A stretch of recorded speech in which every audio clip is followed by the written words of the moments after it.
ჯერ საქართველოს ინტერესები უნდა დავიცვათ.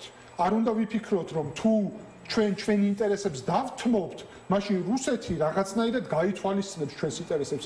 რუსეთი ასეთი არ არის და ვერ იქნება. შესაბამისად, თუ ჩვენ არ დავაბალანსებთ ჩვენი საგარეო და საშინაო პოლიტიკა, ჩვენი ეკონომიკური და სამხედრო საკითხები, მაშინ რუსეთი, რა თქმა უნდა, ანგარიშსაც არ გაუწევს ასეთ ქვეყანას. ეს არის ძალიან მნიშვნელოვანი საკვანძო საკითხი და მე ვფიქრობ, აქ კომპლექსური ხედვა, რომელიც ჩვენ გუნდს გააჩნია უკვე შემუშავებული ეროვნული უსაფრთხოების კონცეპტუალური ჩარჩო, როგორ ხედავთ სწორედ აღდგენას იმ უსაფრთხოების სისტემის, რომელიც პრინციპში დღეს როგორც სამართლებრივად, ასევე ფაქტობრივადაც არის დაშლილი, ეს არის ძალიან სახიფათო. ჩვენ უნდა გქონდეს ქვეყანაში არა მხოლოდ თავდაცვითი ზღუდეები, რაც აღნიშნე ხო საერო თავდაცვა და ასე შემდეგ, არამედ ძალიან აქტიური რეზერვის შესაძლებლობა და ზოგადად უნდა მზად ვიყოთ ყველაზე სახელმწიფოს როლი ეგ არის ყველაზე ცუდი სცენარებისთვის რომ მზად იყო.